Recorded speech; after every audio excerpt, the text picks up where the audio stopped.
and welcome to Fat Squirrel Speaks. I'm Amy Beth, also known as the Fat Squirrel on Ravelry and the Fat SQRRL on Instagram.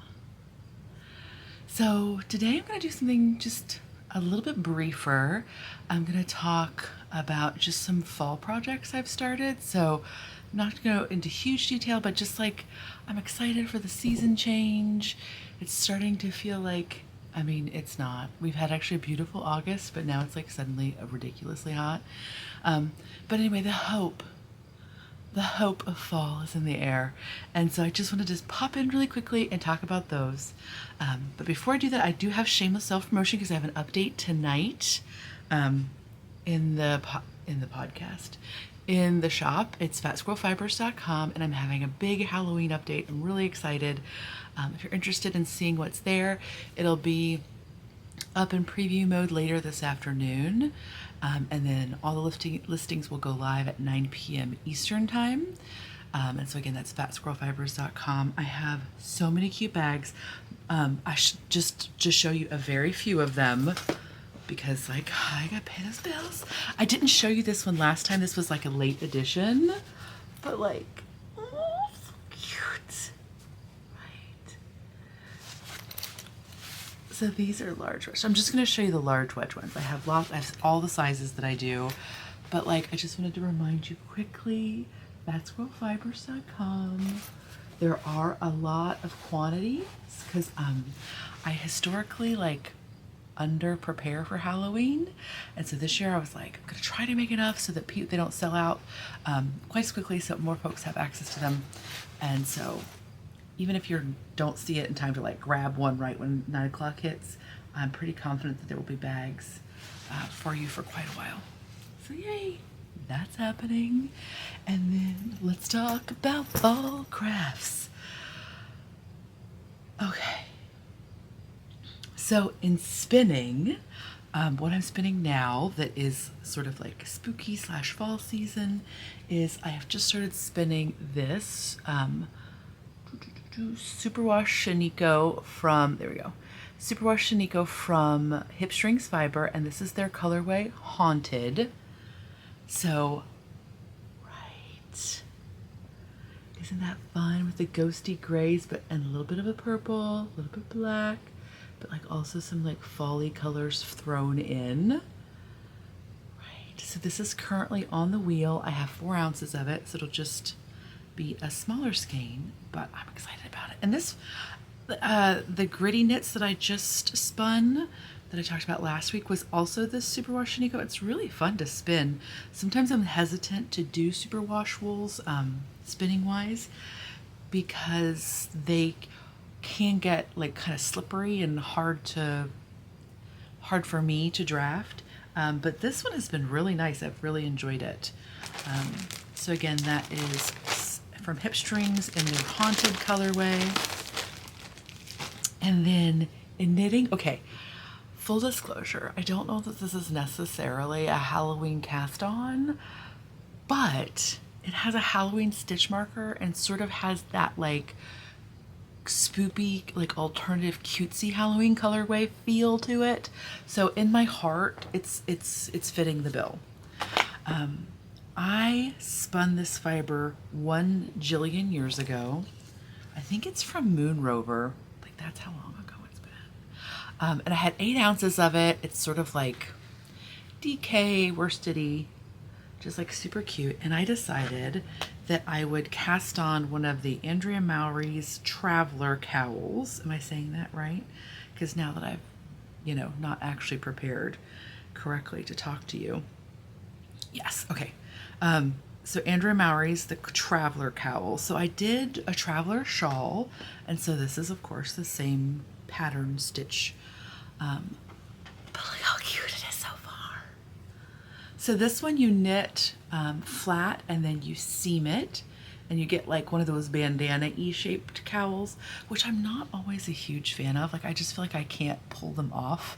Like I think they're super cute on other people, but for some reason when I try to wear my shawl with the triangle in the front, I just feel silly, which is interesting because I'm pretty comfortable feeling silly most of the time. I don't know why that matters, but whatever. Brains, they're weird. But I am using, oh, so this is, I think, the reason it feels especially like spoopy and spooky, is I'm using my little Tilted Planet Ghost stitch marker. Okay, I just spent like the most obscene amount of time trying to make that camera focus. So hopefully I'll remember to put in just a picture of him here. Also, this is like not even in focus because he defies photography, apparently, because he's a ghost. Okay, so yeah, I don't know if it's just like I want it to be spooky, or if it's, again, it's got some purple and some gray, so therefore it's definitely Halloween. I know, but in my heart, that's what it is. And so I'm enjoying it quite a lot. I am knitting mine on US 8s, which is wild. I never get to knit anything on 8s. So maybe it's not DK. Maybe it is more like a worsted. But it's really cute. Zoink. So that's just nice little chill knitting. I think this is one of those stitch patterns that is really easy, but it's written instead of charted, and so therefore it kind of breaks your brain for just a minute or two. It's fairly easy, but I think if it had been charted versus written, it would have been much more intuitive. Maybe that's what I'm going to say. Let's say it's intuitive rather than saying that it's easy. But with it being written versus charted, it's much harder to get your brain wrapped around. So I found that when I did the shawl, which is the first one I did, I actually just went ahead and charted it on graph paper because I was like, I know there's something really easy happening here, but it's like a 10-row repeat and it just doesn't make sense. And so as soon as I just drew it out, I was like, oh yeah, okay, I get it now. So that is my suggestion if you're knitting one of these traveler projects and you are having a little bit of like a blah, blah, blah, blah, it's just to chart it out and see if that will help you find it to be more intuitive. Okay, so that's knitting. And then in cross stitch, what's up? I'm making a very ridiculous thing. And it is, in fact, not just Halloween in my heart, but literally Halloween-y. Sorry. I am cross-stitching this little pin cushion. It's called a Haunted House cross-stitch pin cushion / ornament. It's Living on the Rainbow is the designer. So, I don't know, autofocusing is just being weird today. Just trust me, it's real stinking cute. So this is not typically something I would make because it's so weird, because even though I can hand stitch, I just feel like, oh, that's a lot of finishing. And also it's just like a lot of color changes, which I also am not always a huge fan of, but whatever, I'm forging forward. She suggests that her model is stitched on 18 count Aida, but I decided to do mine on 16 count because it's 2 strands, and I thought if it were a little bit bigger, I wouldn't be upset because it's really tiny. And so I wouldn't be upset if it were just a smidge bigger. And then also, since it's 2 strands of DMC floss on an 18 count Aida, like that gets really tight for me. And even on this 16, it feels kind of snug, like when I get to stitches that are completely surrounded by other stitches. But whatever. Here's my little guy so far. I also kind of have been flirting with trying to make my stitches look a little bit more even. When you do 2 strands of floss, sometimes they get kind of twisted on the stitch, and there are different methods you can do, like twisted on the stitch. Like the top of the stitch gets twisted and it can reflect the light a little bit differently. And so I don't really think I would ever notice if it were like this far away from my face, but when I'm working on it, I notice it. And so I've been flirting with like, do I care or do I not care? There are fairly easy techniques. You can just use your needle to kind of split the 2 threads as you insert it. But it's just a slightly more tedious. So I've kind of been going back and forth of whether I care enough or not. The jury is still out. But so these are the sides, and I've just started the front. I'm going to do all one color and then go back and fill in the little bits and bobs. So yeah, I decided to do mine on a gray. This is just like I think it's called charcoal instead of white, because I thought it might help to hide since I'm doing it slightly bit bigger or slightly bigger stitches, if there was any kind of gap, it would maybe not show as much. And then also just because. So yeah, I'm excited about that. It's very cute. And it is a PDF pattern, so I have just printed it off and been using it that way. I've not been very successful of trying to do cross stitch patterns from like a device, like a screen. I do really like to print them. Oh, and here are all the colors. I'm just using the called for DMC colors. And they're just like cute and spooky, right? Super sweet. And these are just little cardboard floss drop things. Just to sort of keep everything tidy-ish. And then the other thing I've started, oh my gosh, I've made myself sick this morning. Right? Don't you just love that when you like, you're doing something because it's pleasurable and you enjoy it, but like then you overthink it to the point where you've like literally made yourself nauseous? What's wrong? Anyway, I have started the village at Hawk Run Hollow. Excuse me, the village of Hawk Run Hollow. This is a whole series of stitcheries by Carriage House Samplings. There's like Autumn at Hawk Run Hollow. There's the houses of Hawk Run Hollow. There's like a cute, like vintagey sort of map of Hawk Run Hollow, which I definitely think is super cute. Yeah. So I've wanted to do this since I started cross stitching again, but I was really hesitant because it calls for 40 count fabric, and I think 36 might be the limit of my human eyeballs without sort of like augmentation of some sort. I'm convinced, I feel very confident that I can stitch on 40 if I use some sort of magnification, but the question is whether or not I want to. Just because like it adds another layer of like annoyance to the process. And in terms of like, I usually like to cross stitch just with my light over the side here, and if it's bright enough I can usually see 36 no problem. And so I was hesitant. Also, it calls for NPI silks, which are the silks to do the whole thing are like $300-ish, I think, which is a lot. Now I know you would not use all of those silks for just the one stitchery, and because there's a whole series of them, they have a very similar color palette. I'm sure there's tons of overlap, and that again, you could use those silks for other projects in the future. So it's not like, and I could definitely see myself knitting other pieces from this series. I would enjoy that. So I've kind of gone back and forth, but I thought, you know what, I'm going to try it with just DMCs and a 36 count and just see how I feel.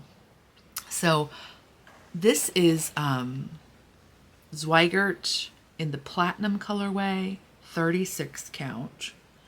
And here is so far. So I started in the upper right corner. So it's this like little housey guy up here.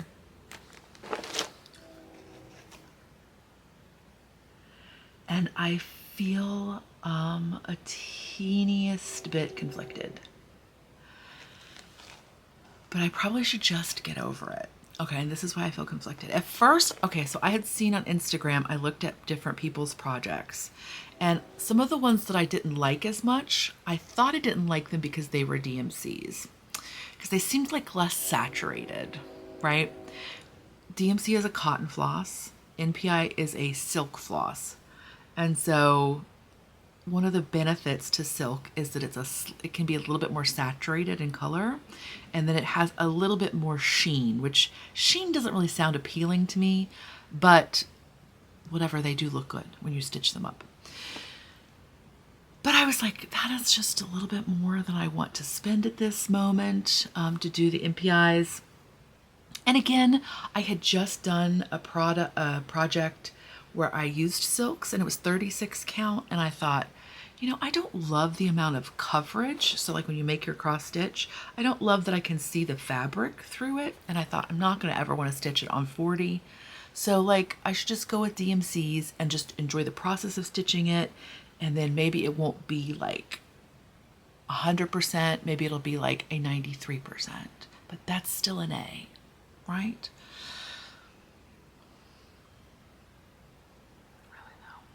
So I've gotten this far and then I just keep looking at it being like, it feels like it's so much less saturated than I want it to be, right? And part of it is like, okay, is this just my like monkey mind being ridiculous and just like looking for something to overthink about? Very possible.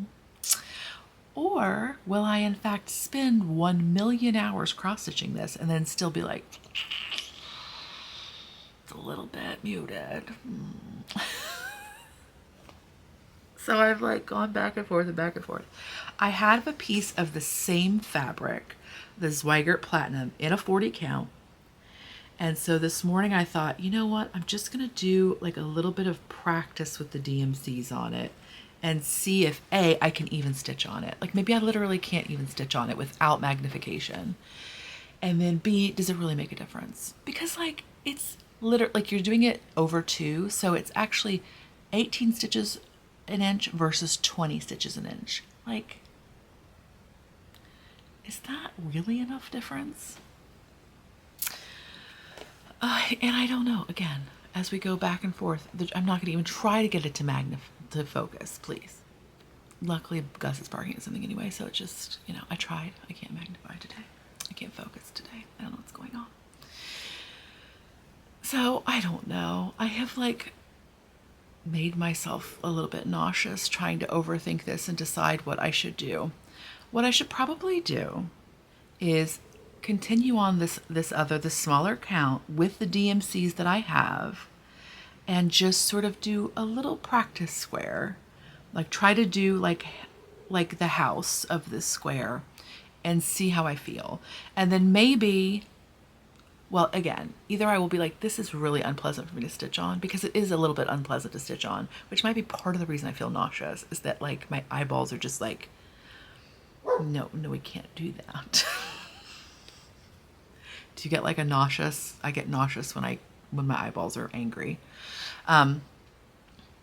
So it might be that happens, or I might just be like, it's marginally different, but maybe not so much that I care. Or I might be like, okay, well, I could supplement some of the NPIs. So like where there are certain very saturated colors, like that ochre that I really like, or like the brick of this house, like maybe I could use the NPIs for that. And then, so I don't know. Exactly, Gus. Exactly. He feels my inner turmoil. Oh my goodness. And like, yeah, you know it's ridiculous. Like I know that's like I know it's ridiculous. My brain can't let go. All right, I'm gonna try to get my brain to let go of it later. I'm gonna do some journaling or something. Sometimes it helps my brain to let go of stuff. But yeah, so I'm kind of back and forth right now about what I should do. Yeah, and I can't decide. I think what I think what I should do. I do have the brick color in the like dark side of the house. So like this side that I've already finished. I do have this really good brick color in the silk. So I should probably try to do it on the 40 count. That's what I'm gonna do. Thank you so much for helping me talk through this. You're such help to me. I'm gonna practice. I'm gonna do this 40 count and see how I feel about it. Because again, I might just be like, oh, never mind, it's not worth it. You know, like again, I enjoy the process of doing these things, not just what's done, not just the end product. Yeah, maybe that's what I'll do. Just see how I feel about it in my heart. Please forgive me if the fan is making a lot of noise, or is making some noise. Sometimes in the summertime, the batteries want to overheat when you're trying to record in this camera. So thank you for being patient. If you hear a weird noise, that's what it is. So it doesn't drive you crazy. Okay. In fall sewing, I just finished a test sew for Sew Liberated, which I'm excited about, but I can't show that to you yet until they release the pattern. But I also, this is my like next project in my brain is I bought this insane...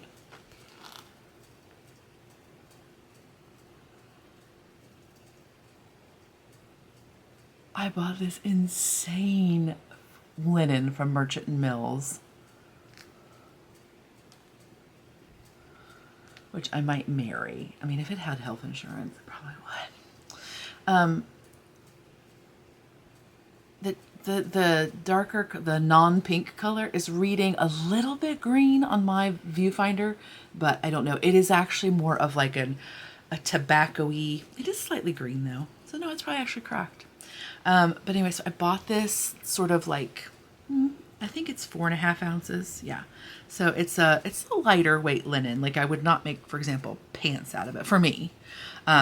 If I were a smaller human, I might make a flowy pant out of it. But I think if I made a pant out of it, I would just like shred it with my awesomeness. So I bought it with the intention of making a dress with it. But I haven't decided what dress. Originally, I was 100% dedicated to making this dress, which is the Hope Woven dress by Style Arc. And I think it comes up to a size 30. I'm not sure what that bust measurement is. They're an Australian pattern company, but you can either buy their patterns, just PDF versions and have them printed, or you can buy like hard copies at several US retailers. So I thought originally that that's 100% what I wanted to make. But I have a bit of hesitation because I have a raglan blouse that I made that has that similar sleeve, and I never wear it. So now, I don't know, in my fever to own this beautiful piece of linen, I was like 100% that's what I'm making. But then of course, after it came and I was like in the deeper deliberations, I was like, oh wait, that's right. I think it's called the Remy raglan. I made a raglan blouse that was slightly oversized, which is what this would be. Not like super oversized, but slightly oversized. And it has that sort of like, we call that a balloon sleeve, but that straight sleeve that's gathered at the bottom. And I made it out of a beautiful double gauze that was a bit of a splurge for me, and I do not like it. I mean, I like the fabric, but I just don't like it on my body. Like I just am like very underwhelmed by it. It may just be that I don't know how to style it, but I'm now suddenly like, oh no, wait, I remember. And so now I have hesitation. So I'm trying to decide if I should do this or do, this is the Montana, and I already owned these patterns. This is the Montana midi dress, which again is just slightly more fitted, slightly less oversized. And it has a cap sleeve. You can buy an extension for this pattern that has different sleeve options. It has like a little, like you can do like a V-neck, or you can do a button placket. So it has extensions, and it gives you like 3 or 4, like 3 sleeves and 3 bodice options. Part of the reason I was really in my brain was excited about this Hope Woven dress is because it would probably not require any modifications for me, because it is oversized, and therefore I wouldn't probably need to do, and because it's not just oversized, but the arm side is kind of like deep for the style. Like I probably wouldn't have to do like a bicep adjustment and a bust adjustment. It kind of like would just be a little bit more forgiving. And so part of it was just like kind of laziness on my part. I'm going to be 100% honest. But then I thought, oh, again, the doubt, it creeps in. She creeps in. And now I look at this, I don't even know that this has bust darts. Originally, I thought this Montana midi dress did because of this like illustration here. It looks like the bust stripe, but there's not one in this picture. So that's definitely an option. I'm just like, do I want a cap sleeve? And I could just put a different sleeve. Again, I could either buy the extension and put a sleeve on it, or I could just sort of play around. I could use like, Muna and Broad has their Torrens box top. I could use like that for the top and then just use this for the skirt, because I like the amount of fullness that's in the skirt. Or I could also use So Liberated's Hinterland dress, which I think is absolutely darling. I'm not going to try to get it to focus, but maybe just, nope, never mind. Nope, not going to happen. But it is like a slightly more fitted bodice. It has bust darts. And the pattern is written with a button placard, but you could just put that on the fold and therefore not put that button placard on there. Because I would want it just to be a plain front because of the plaid. I don't want to try to mess with like matching the plaid. And I have already done a modification on a shirt that is supposed to be the same bodice as the Hinterland, I think. So it's potential that like I could just like know what modification I would need to make and therefore just make it on the pattern and then just go right from there.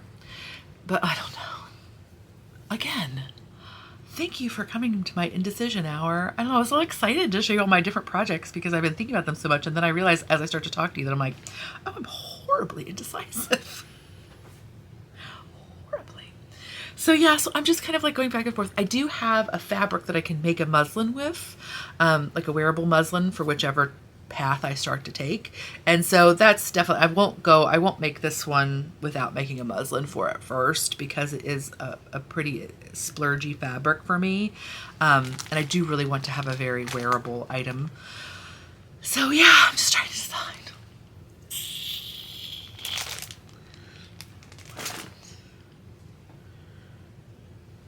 I don't know. I feel like probably the best decision is this Montana with a sleeve. Like a 3/4, like a narrower sleeve, but I haven't decided.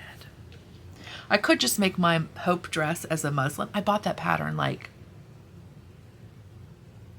7 years ago, 8 years ago, probably. I don't know. It's actually been that long, but it's been a minute because I did think it was just terribly charming. I love the look of it. I'm just hesitant. So maybe probably what I should do is just exercise the demon and make that little Hope dress into a wearable muslin and then just decide from there if I'm going to have that as a nightgown, a little house dress, or if I can use my precious with it. We'll see. And then the last thing I'm going to talk about is my cozy reading that I'm getting started with. I don't know. When I went to Shaker Village back in May, I think, I purchased this, The Woodcuts of Harlan Hubbard, and I didn't know anything about the author. I just picked it up, and I love block printing. Like, it's just one of the things I really enjoy the aesthetic of. I enjoy the idea of doing it, maybe not actually doing it. But I was just really like drawn to this book of this artist's woodcuts. It's not a super high production value book. The paper is actually really thin, especially for an art book, but whatever. It was, you get it at the gift shoppy. It's a little memento. And it's put out by the University of Kentucky Press. University Press of Kentucky, excuse me. So I realized when I was reading the foreword to this book, like all these like little light bulbs went off in my head, and I was like, oh my gosh, this is the artist is actually the author of one of my youth's lost books. There was a book I read when I believe I was in high school. I bought it in Nashville, Indiana at like I think it was a secondhand bookstore, but this was a new book. It was like like a block off the main drag. And they had this little square book and had this beautiful like dove, maybe slightly darker than dove gray, textured paperback. And it was the first book I ever read, I think, that was a nonfiction book about folks living sort of like homesteady, but like not like a how-to or like a super like not like a this not even how-to, that's not what I want to say, but not like a modern book about people homesteading, which is like a totally different vibe because like there's a name for it and there's literature about it, but just like literally people living just sort of on the edge, and not prescribing to like the 40-hour work week kind of vibe of life. And I had that book for the longest time, and then it somehow disappeared in like one of my many moves or something, or I lost it, I don't know. But as I was reading this forward, I was like, and like that brought it back to me and then gave me the title of it. So I was able to find, the paperback version does still exist, but it was very pricey. So I just got a used copy of the hardback, and it's in fact called Pain Hollow, Life on the Fringe of Society by Harlan Hubbard. And like, right, that tells you good things already. There's tons of illustrations throughout. Just like these loose illustrations. And I'm really enjoying it. I'm trying to kind of like parse it out so that I don't just like consume it in one fell swoop. Oh, look, there's an illustration of goats. So, yeah, so that's super exciting. So that's sort of my like cozy reading for the fall that I'm excited about. And he has, like, he's one of like Kentucky's famous authors, and I had no idea. Again, this sort of like lost in the fog of time to my brain, but I was so excited to find it again. So yeah, so that's what I've got going on for fall. I'm excited about the cozy. Or do you have anything exciting for the fall? Do you have any fall reading that you're like parsing out for yourself because you don't want to like too soon? You don't want to eat the whole bag of candy corn and give yourself regrets. Just give yourself regrets.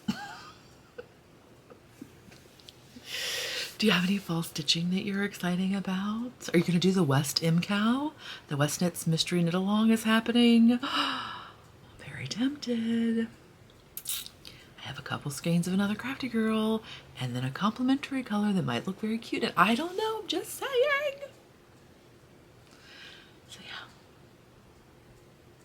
Anyway, so just wanted to pop in. Shamelessly and self-promotionally to tell you that there was an update tonight, but also just to share like briefly some of the fall projects I'm working on. And yeah. All right, I'll talk to you next time. Bye.